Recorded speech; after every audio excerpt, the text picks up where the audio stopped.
జై శ్రీరామ్. హిందూ బంధువులందరికీ నమస్కారాలు. పాకిస్తాన్ పార్టీషన్ తర్వాత పాకిస్తాన్లో 22% పైన ఉన్నటువంటి హిందువులు ఇప్పుడు 1%కు డ్రాప్ అయిపోయారు. 1% కూడా ఎందుకు మిగిలిచ్చారంటే వాళ్ళను స్లేవ్స్గా రైల్వే స్టేషన్లలో బస్ స్టాండ్లలో పడ రోడ్ల మీద క్లీనింగు, టాయిలెటు, వాష్రూమ్ క్లీనింగ్సు, రోడ్లు క్లీనింగు, ఇటువంటి స్కావెంజర్ జాబుల లోపల వాళ్ళను ఉంచుకునేందుకోసము, ప్లస్ స్లేవ్స్గా వాడుకునేందుకోసము, గర్ల్స్ని స్లేవ్స్గా వాడుకునేందుకోసము వాళ్ళను కన్వర్ట్ చేసుకొని వాళ్ళ దగ్గర కీప్స్కే పెట్టుకోవడం కోసము మాత్రమే వాళ్ళను మిగిల్చారు. ఇప్పుడు బంగ్లాదేశ్ డివైడ్ అయిపోయింది. తర్వాత ఇప్పుడు బంగ్లాదేశ్ లోపల ఇప్పుడు మనము దాదాపు 6 నుంచి 5 to 6% ఉన్నారు. కొన్ని ప్రాంతాల్లో 4% కూడా తగ్గిపోయారు. 36% అప్రాక్సిమేట్లీ ఉండే హిందూస్ బంగ్లాదేశ్ డివిజన్ అయినప్పుడు అక్కడి నుంచి ఇంత డ్రాప్ అయిపోయింది అనమాట. ఇప్పుడు వాళ్ళు ఏంది, బంగ్లాదేశ్ యొక్క ఆశయం ఏంటిది, జమాత్ ఇస్లాం వాళ్ళది, దాన్ని పూర్తిగా వాళ్ళ యొక్క మతరాజ్యం స్థాపన చేసి మైనారిటీస్ని పూర్తిగా హిందువులు అనేటువంటి వాళ్ళను, హిందూస్ను, సిక్కులను, క్రిస్టియన్స్ను, పార్సీ, జైన్, బుద్ధిస్ట్ అందరినీ కూడా కంప్లీట్గా ఫినిష్ చేయాలనేది వాళ్ళ యొక్క ఆశయం అనమాట. ఆ దిశలో వాళ్ళు ప్రయత్నాలు చేస్తున్నారు. రోజు జినోసైడ్ జరుగుతూనే ఉన్నది, నరమేధం జరుగుతూనే ఉన్నది. వాళ్ళకు దిక్కులే, భారతదేశంలోనే ఇక్కడనే బెంగాల్, కాశ్మీర్, కేరళ అన్ని ప్రాంతాల్లో పాటు చేస్తూ ఉంటేనే స్టేట్ గవర్నమెంట్స్ కానీ సెంట్రల్ గవర్నమెంట్ కానీ ఎటువంటి డిఫెన్స్ మెకానిజము లేదు, హిందువులకు రక్షణకు ఎటువంటి చర్యలు లేవు. ఇక పాకిస్తాన్, బంగ్లాదేశ్ లోపల ఏముంటాయి? అయితే ఏదో దౌత్య మన ఫారెన్ ప్రజలకు అర్థం కాని దౌత్య విధానాలను అవలంబిస్తూ యుఎన్ఓ అయితే పట్టించుకోలేదు. బంగ్లాదేశ్ మీద, పాకిస్తాన్ మీద ప్రెషర్ తీసుకొచ్చి ఇక ఇప్పుడు మిగిలిపోయినటువంటి హిందువులను రక్షించే ప్రయత్నాలు సాగుతున్నట్టుగా వీళ్ళు మీడియా లోపల కథనాలన్నమాట. సోషల్ మీడియా లోపల, మెయిన్ స్ట్రీమ్ మీడియాలో అయితే ఉంటే they don't bother at all, they don't care for the lifes of Hindus. So పాకిస్తాన్లో మాత్రం కొన్ని ఆశాజనకమైనటువంటి పరిణామాలు కనబడుతున్నాయి. ఏంటి అంటే పాకిస్తాన్, బంగ్లాదేశ్ పూర్తిగా కంప్లీట్ చెడు కాలం లోపల ఉన్నదన్నమాట. వాళ్ళ యొక్క కంప్లీట్ చెడు కాలంలో పోతున్నదండి. ఇప్పుడు అది వాళ్ళ గ్రహాలు బాగాలేనట్టున్నది. పాకిస్తాన్కు బ్యాడ్ టైం స్టార్ట్ అయింది, బంగ్లాదేశ్ కూడా బ్యాడ్ టైమ్స్ ఆల్రెడీ స్టార్ట్ అయింది. ఇప్పుడు అది ఇంకా బ్యాడ్ టైం అనేది బర్స్ అవుతున్నది అనమాట. అది ఇంకా దిగజారిపోతున్నది. రోజు పాకిస్తాన్ మీద పెద్ద పెద్ద టెర్రరిస్టులు అందరినీ కూడా, ముఖ్యమైనటువంటి వాళ్ళు ఎవరైతే ఇండియాకు శత్రువులు ఉన్నారో వాళ్ళందరూ కూడా హఠాత్తుగా వాళ్ళు చంపబడుతున్నారు, కాల్చివేయబడుతున్నారు. గుర్తు తెలియని వ్యక్తులు వస్తున్నారు, చంపబడుతున్నారు. ఇది కథ లాస్ట్ ఇయర్ నుంచి జరుగుతున్నటువంటి విషయమే. ఇప్పుడు పాకిస్తాన్ తాలిబాన్ సంస్థ అయినటువంటి టీటీకే కూడా పాకిస్తాన్లోని సైన్యాన్ని రోజు చంపుతూనే ఉన్నది.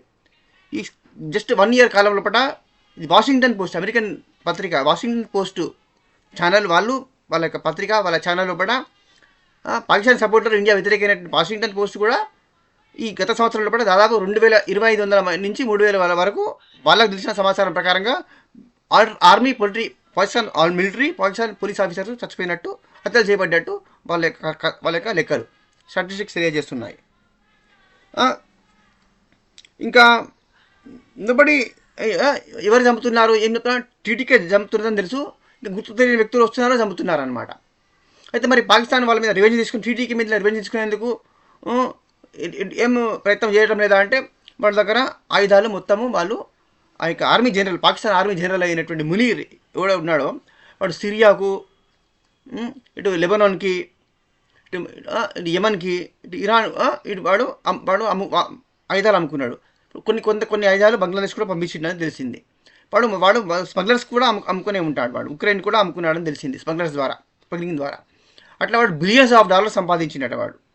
అయితే వాని ఆస్తులు అమెరికాలోనే ఉన్నాయి, దుబాయ్, షార్జా, ఇంకా అనేక మలేషియా, ఇంకా అనేక వేరే దేశాల్లో కూడా వాడు ఆస్తులను కూడా పెట్టుకున్నాడు. అయితే ఇప్పుడు పాకిస్తాన్ ఏంటంటే ఇండియానే చంపిస్తుంది, ఇండియా యొక్క ఇది మోడీ గవర్నమెంట్ అనే బాధ్యులు కాబట్టి మమ్మల్ని రక్షించండి. అమెరికన్ గవర్నమెంట్ రిక్వెస్ట్ ఏం చేసిందంటే బైడెన్ని, మీరు భారతదేశం మీద శాంక్షన్స్ విధించండి అని వాళ్ళు రిక్వెస్ట్ పెట్టారనమాట, అడిగారనమాట. అయితే వీడు బైడెన్ అంకుల్ ఓడిపోయాడు పాపం, పోతున్నాడు. పోయడానికి ఏం పవర్ ఉంటుంది, వాడు ఏం చేయగలడు, వాడు వెళ్ళిపోతున్నాడు. ఇప్పుడు ట్రంప్ అంకుల్ రాబోతున్నాడు. ట్రంప్ అంకుల్ అసలుకే పాకిస్తాన్ అసలుకే దిగడు. ఆయన రాజకీయ నాయకుడు తక్కువ, బిజినెస్ మ్యాన్ ఎక్కువ. ఆయన is more A business man rather politician. ఆయన పొలిటీషియన్, రెగ్యులర్ పొలిటీషియన్ కాదు. ఆయన పొలిటీషియన్ లక్షణం చాలా తక్కువ అనమాట. ఆయన వ్యాపారస్తులు అనమాట. 100% ప్రాఫిటే చూసుకుంటాడు ఆయన. నాకేం లాభము, మా దేశానికి ఏం లాభం అని ఆలోచించే వ్యక్తి డొనాల్డ్ ట్రంప్. కాబట్టి ట్రంప్ అంకుల్ పాకిస్తాన్ మాట అసలుకే వినడు అనమాట. వీడు డొనాల్డ్ ట్రంప్ 28th ప్రెసిడెంట్గా ప్రమాణ స్వీకారం చేయబోతున్నాడు. ఇమీడియట్లీ ఏం జరగబోతుందంటే ఆల్రెడీ ఆయన ప్లాన్స్ మొత్తం అన్నీ రెడీ చేసుకొని ఉన్నాడు. ఆయన ఊరికి ఖాళీగా లేడు. మన ఎలక్షన్స్ అయ్యి గెలిచిన కాడి నుంచి ఆయన ప్రిపరేషన్లో ఉన్నాడు. ఆయన రోజు ఏమేమి చేయాలి తర్వాత అన్నీ ముందుగానే మొత్తం ప్రిపేర్ అవుతూనే ఉన్నాడు. మొత్తం రిపోర్ట్స్ యాడ్ చేసి పెట్టుకుంటాడు మొత్తం. అదేంటంటే పాకిస్తాన్ మీద బంగ్లాదేశ్ యొక్క ఈ మునీర్ గాడు, పాకిస్తాన్ ఆర్మీ జనరల్ యొక్క వాని ఆస్తులు, వానికి అమెరికాలో పెద్ద పెద్ద బంగ్లాలు, ప్యాలెస్లు, రాజమహల్ ఉన్నాయట. వానికి రాజమహల్ లాగంటే మహల్ బిల్డింగ్ కట్టుకున్నట్ట. రాజమహల్లే ఉన్నాయట, బిల్డింగ్ కూడా కాదు, మహల్స్ అంటారట వాడిని. ప్యాలెస్లు కట్టుకున్నట్ట వాడు. అవన్నీ సీజ్ చేస్తాడు. బ్యాంక్ ఖాతాలు మొత్తం డొనాల్డ్ ట్రంప్ సీజ్ చేస్తాడు. తర్వాత ఇక్కడ ఈ యూనిస్ గాడు, బంగ్లాదేశ్ పప్పెడ్, వాడు జో బైడెన్ యొక్క చొంచావాడు. జో బైడెన్కు అంతేకాదు, అంతకుముందు ఉన్న ఒబామా ప్రెసిడెంట్ ఒబామా కూడా వీడు చొంచాగిరి చేసిండు అనమాట. వీడు బాగా సంపాదించుకొని వీడికి నోబెల్ ప్రైజ్ ఎందుకు ఇచ్చింది వీనికి, యూనిస్ గానికి. ఇప్పుడు బంగ్లాదేశ్ పిఎంగా వాడు పప్పెట్గా బైడెన్ పెట్టిపోయాడు. అయితే బైడెన్కు చొంచాను ట్రంప్ ఎందుకు లైక్ చేస్తాడు, ట్రంప్ హేట్ చేస్తాడు, అసలుకే సహించాడు. కాబట్టి ట్రంప్ రాగానే ఏంటంటే వీని అసలు మొత్తం సీజ్ చేస్తాడు. ఇది జరగబోయే పరిణామాలు ఇవే ఉంటాయి. బంగ్లాదేశ్కు $1, పాకిస్తాన్ $1 కూడా సాయం చేసే ఉద్దేశము డొనాల్డ్ ట్రంప్కు లేదు. ఇది మాత్రం క్లియర్ అండి. America is not going to help financially both Pakistan and Bangladesh. That is very much clear. ఇక్కడ డౌటే లేదు. ఇంకా ఇది బలూచిస్తాన్ ఆల్రెడీ వాళ్ళకు డీల్ మాట్లాడుకోవడం జరిగింది రాబోయేటటువంటి ట్రంప్ గవర్నమెంట్తో. ట్రంప్ యొక్క అసిస్టెంట్స్ ఉంటారు కదా, వాళ్ళకి సెక్రటరీ ఉంటారు, వాళ్ళ అఫీషియల్స్. బలూచిస్తాన్కు పూర్తిగా moral support, logistic support, weapons కూడా డొనాల్డ్ ట్రంప్ ఇవ్వబోతున్నాడు. ఇచ్చేది ఉంటే ఏమవుతుంది, అటువైపు టీటీకే, ఇటు బలూచీసు వాళ్ళు, అటు ఆఫ్ఘనిస్తాన్ వాళ్ళు. ఆఫ్ఘనిస్తాన్ 3 పాకిస్తాన్ని ఏకకాలం లోపల అటాక్ చేసి 3 చంపడాల మిలిటరీని, పోలీసులు ఇక్కడ పడితే చంపేస్తూనే ఉంటారు అనమాట. ఇప్పుడు పాకిస్తాన్ దగ్గర వెపన్స్ లేవు, డబ్బులు లేదు. ఉన్నాయి ఒక ఏరోప్లేన్స్ ఉన్నాయి, ఎయిర్ ఫోర్స్ ఉన్నది అనమాట. ఎయిర్ ఫోర్స్ను ఎన్ని రోజులు వాడగలుగుతారు, ఒక 4 రోజులు 5 రోజులు మాత్రమే వాడగలుగుతారు. తర్వాత అవి అయిపోతుంది. మళ్ళీ వాళ్ళ దగ్గర ఎయిర్ క్రాఫ్ట్కి కావాల్సినటువంటి ఫ్యూయల్ కూడా లేదు వాళ్ళ దగ్గర. ఇప్పుడు ఇన్ని రోజులు ఏంది, America support, world bank support, IMF support, Japan support, Saudi Arabia, Gulf పైసలు, ఇటు మన ఇండియన్ బ్లాక్ కరెన్సీని ట్రాన్స్ఫర్ చేసి మన ఇక్కడ ఉన్నటువంటి పాత గవర్నమెంట్స్, ఖాన్ల గవర్నమెంట్లు వాళ్ళకి సపోర్ట్ చేయడం వల్ల, చైనా సపోర్ట్ చేయడం వల్ల వాళ్ళు మనం ఇండియా మీద టెర్రరిజం చేయగలిగారు. ఇప్పుడు మన నరేంద్ర మోడీ గారు నోట్లు రద్దు చేసిండు, దాంతో మన ఫేక్ కరెన్సీ మొత్తం మురిగిపోయింది. ఇప్పుడు వాళ్ళ దగ్గర పైసలు లేవు, చైనా సపోర్ట్ చేస్తుంది. చైనా పాత పైసలు, మేము ఇచ్చిన పైసలు మొత్తం మాకు వడ్డీ అసలు పైసలు కావాలని చైనా తిడుతుంది.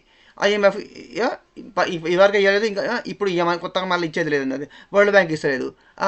అమెరికాలో డొనాల్డ్ ట్రంప్ రాబోతున్నాడు, ఆయన $1 సాయం చేయడు. ఆయన బలూచిస్తాన్కు సపోర్ట్ చేయబోతున్నాడు. ఎందుకంటే బలూచిస్తాన్ ఇన్ ప్రిన్సిపల్ చైనాకు పాకిస్తాన్ గవర్నమెంట్ ఏం చేసింది, గ్వదర్ సీ పోర్టు, గ్వదర్ పోర్టును చైనాకి ఇచ్చింది. ఇస్తే దాన్ని బలూచిస్తాన్ వాళ్ళు చైనా వాళ్ళని చంపుకుంటా దాన్ని వాళ్ళు కంట్రోల్ తీసుకొని చైనాను ఏమాత్రం వాళ్ళ ఉండనియలేదు. అక్కడ ఆల్రెడీ ఆర్థికంగా బాగా నష్టపోయిన చైనా దాన్ని డ్రాప్ అయిపోయింది. వాళ్ళు పెట్టిన ఇన్వెస్ట్మెంట్స్ అన్నీ లాస్ అయిపోయినాయి అనమాట. ఆ గ్వదర్ పోర్ట్ను అమెరికాకు బలూచిస్తాన్ను ఇవ్వబోతున్నారు అనమాట. వాళ్ళకి ఏమవుతుంది, దానివల్ల అమెరికాకు చాలా చిక్కులు పడుతుంది అనమాట. వాళ్ళు అక్కడ నేవల్ బేస్ ఏర్పడుతుంది, ఆర్మీ బేస్ ఏర్పడుతుంది, వాళ్ళు సబ్మెరైన్స్, స్టీమర్స్, వాళ్ళ షిప్లు, వార్షిప్స్ వస్తాయి, వాళ్ళ ఎయిర్ బేస్ ఏర్పడుతుంది. అక్కడ ఎయిర్ బేస్ ఏర్పడడం వల్ల డొనాల్డ్ ట్రంప్కి 2 అడ్వాంటేజెస్ ఉన్నాయి. ఒకటి, ఆయనకు చాలా దగ్గరగా ఉంటుంది కాబట్టి అటు ఇరాన్ చూసుకుంటాడు, ఇటు చైనాను కూడా చూసుకోగలుగుతారు అనమాట. He wants to check both Iran and China. Trump యొక్క టార్గెట్స్ ఈ రెండే టార్గెట్స్ ఉన్నాయి. ఒకటి ఇరాన్ చెక్ చేయడము, ఇంకోటి చైనాను చెక్మేట్ చేయడం అనమాట. So that is his goal. మళ్ళీ ఇది చాలా చిప్పులో పడుతుంది. ఆఫ్ఘనిస్తాన్ కొంచెం డబ్బులు పడేసిండు, ప్రతి సంవత్సరం కొన్ని డబ్బులు ఇస్తాడు, కొంచెం డాలర్ ఇచ్చి కొన్ని డబ్బులు ఇచ్చేసి, కానీ కొన్ని గన్స్ ఇచ్చేది ఉంటే వాళ్ళు పాకిస్తాన్ వాళ్ళని వేస్తారు. ఇప్పుడు టీటీకే తాలిబాన్, పాక్ తాలిబాన్కు వాళ్ళు కొంచెం డబ్బులు వాళ్ళకు గన్స్ ఇచ్చేది వాళ్ళు చూసుకుంటారు. ఇటు బలూచిస్తాన్కు సపోర్ట్ ఇచ్చేందువల్ల మరి డొనాల్డ్ ట్రంప్కి ఏం లాభము? డొనాల్డ్ ట్రంప్ ఫ్రీగా ఇవ్వడు కదా. బలూచిస్తాన్ లోపల యురేనియం నిల్వలు బాగా దొరుకుతున్నాయి. యురేనియం బయటపడ్డది. యురేనియం మొత్తాన్ని అమెరికా తీసుకుంటుంది. అక్కడ పెట్రోలియం ప్రొడక్ట్స్, పెట్రోల్ గ్యాస్ దొరుకుతుంది. అది కూడా బలూచిస్తాన్ని ఇన్ని రోజులు పాకిస్తాన్ వాడుకున్నది, అది అమ్ముకున్నది అనమాట. ఇప్పుడు మొత్తము బలూచిస్తాన్ యొక్క ఖనిజ సంపద, మైనింగ్ను, పెట్రోలియం గ్యాస్, యురేనియం పూర్తిగా అమెరికా కంట్రోల్లోకి పోతుంది అనమాట. అమెరికాకు డ్యామ్ చీప్లో దొరకబోతుంది. అమెరికాకు ఫుల్ హై ప్రాఫిట్స్ వస్తాయన్నమాట. ఇక్కడ అదే వాళ్ళకు అత్యధిక లాభాలు రాబోతున్నాయి. కాబట్టి బలూచిస్తాన్కు సెపరేట్ దేశం చేయడం ద్వారా అమెరికాకు బుర్రంత లాభం అనమాట. కొంచెం ఇన్వెస్ట్మెంట్ చేస్తే less investment, high profit.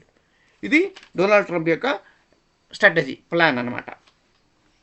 So వీడు మునీర్ యొక్క ప్రాపర్టీసు, యూనిస్ యొక్క ప్రాపర్టీస్ మొత్తము once Donald Trump becomes president, once he takes over as president of US, immediately is going to seize the properties of Pakistan Munir, as well as puppet Yunus, Prime Minister of Bangladesh. So దీన్ని ఏమంటారంటే కర్మ returns. మన భారతదేశ సనాతన ధర్మ సిద్ధాంతం ప్రకారంగా, సనాతన ధర్మం ఏంటిది? కర్మ సిద్ధాంతం కదా మనది. కర్మ రిటర్న్స్, కర్మ ఫలము తిరిగి వస్తుంది, చేసిన కర్మ తిరిగి వస్తుంది అని మన ఋషులు, మన గురువులు చెప్పిండ్రు. ఎగ్జాక్ట్లీ జరగబోతున్నది. భారతదేశంలో కూడా హిందువుల రక్తాన్ని పారించిండ్రు. హిందువుల రక్తాన్ని రుచి చూసినటువంటి పాకిస్తాన్ పిచ్చి కుక్కలకన్నా అధ్వానంగా ఇటు టీటీకే చంపుతున్నది, అటు బలూచిస్తాన్ చంపుతున్నారు, అటు ఆఫ్ఘనిస్తాన్ వాళ్ళు చంపుతున్నారు, ఇటు గుర్తు తెలియని ఇండియాకు శత్రులైనటువంటి వాళ్ళను మన రా ఏజెంట్సా వాళ్ళు అని పాకిస్తాన్ అంటుంది. మన ఇండియన్ ఆర్మీ మేము చంపినాము, డైరెక్ట్గా చంపినామని ఎప్పుడు చెప్పరు. ఇండియన్ గవర్నమెంట్ కూడా ఎప్పుడు చెప్పదు. మన డిఫెన్స్ మినిస్టర్ కూడా ఎప్పుడు చెప్పరు. జయశంకర్ ఎవరు అట్లా దాని నుంచి మాట్లాడరు. అజిత్ డోవల్ ఎవరు కూడా మాట్లాడారనమాట. గుర్తు తెలియని వ్యక్తులు పోతుంటారు, చంపుతుంటారు అనమాట. ఇప్పుడు వాడు 100 మంది 1000 మంది చచ్చిపోతుంది వాడు ఏడుస్తాండ్రు. ఇంకా ట్రంప్ వచ్చిన తర్వాత పాకిస్తాన్, బంగ్లాదేశ్ లోపల వేలలో చంపబడుతూ ఉంటారు. పాకిస్తాన్లో ఎప్పుడు ఏ ఆఫీసరు, ఏ పోలీసు వాడు, ఏ ఎస్ఐ, ఏ సిఐ, ఏ ఆర్మీ జనరల్ చంపబడతాడు అనేది ప్రాణాలు అరచితులు పెట్టుకొని వాళ్ళు చావు కోసం ఎదురు చూడడం తప్ప వాళ్ళు చేయగలిగింది ఏమీ లేదనమాట. మృత్యువు, యముడు డ్యాన్స్ చేయబోతున్నాడు పాకిస్తాన్లో, బంగ్లాదేశ్ లోపల. బలూచిస్తాన్ సపరేట్ కంట్రీ ఎమర్జ్ అవ్వడము, that is for sure. 40% Balochistan ల్యాండే ఉన్నది పాకిస్తాన్ లోపల. ఎప్పుడైతే అది అయిపోతుందో అటు ఆఫ్ఘనిస్తాన్ డ్యూరెంట్ లైన్ ఒప్పుకుంటలేదు, డ్యూరెంట్ లైన్ సరిహద్దులు ఒప్పుకోలేదు. కాబట్టి వాళ్ళు పష్తూన్ భాష మాట్లాడే ప్రాంతాలు మొత్తము ఆఫ్ఘనిస్తాన్లో పష్తూన్ భాష మాట్లాడే ట్రైబల్స్ ఉంటారు. పాకిస్తాన్ లోపల 2 రాష్ట్రాల లోపల పష్తూన్ భాష మాట్లాడే వాళ్ళు ఎక్కువ మంది అనేక జిల్లాల లోపల పష్తూన్ ట్రైబల్సే ఉన్నారు. వాళ్ళు ఆ మతం ఫాలో అయినప్పటికీ భాష మాత్రం పష్తూన్ భాష మాట్లాడతారు. వాళ్ళందరూ కూడా మా ఆఫ్ఘనిస్తాన్ వాళ్ళే, ఇది మా ప్రజలు, అది మా భూమి అని చెప్పి ఆ పూర్తి పష్తూన్ ల్యాండ్ మొత్తాన్ని కూడా Afghanistan Taliban government take over చేయబోతుందన్నమాట. వాళ్ళు బ్రిటిష్ వాళ్ళు ఏర్పాటు చేసినటువంటి డ్యూరెంట్ లైన్ మేము అంగీకరించము, మేము దాన్ని ఒప్పుకునేది లేదని వాళ్ళు క్లియర్ కట్గా ముందుగా ఇప్పుడు చెప్పేసిన వాళ్ళు. కాబట్టి Pakistan is going to become a small piece, United states of Pakistan అని మనం జోక్ చేయవచ్చు. కానీ యునైటెడ్ స్టేట్స్ ఆఫ్ అమెరికా ఒకటే ప్రెసిడెంట్ ఉంటాడు.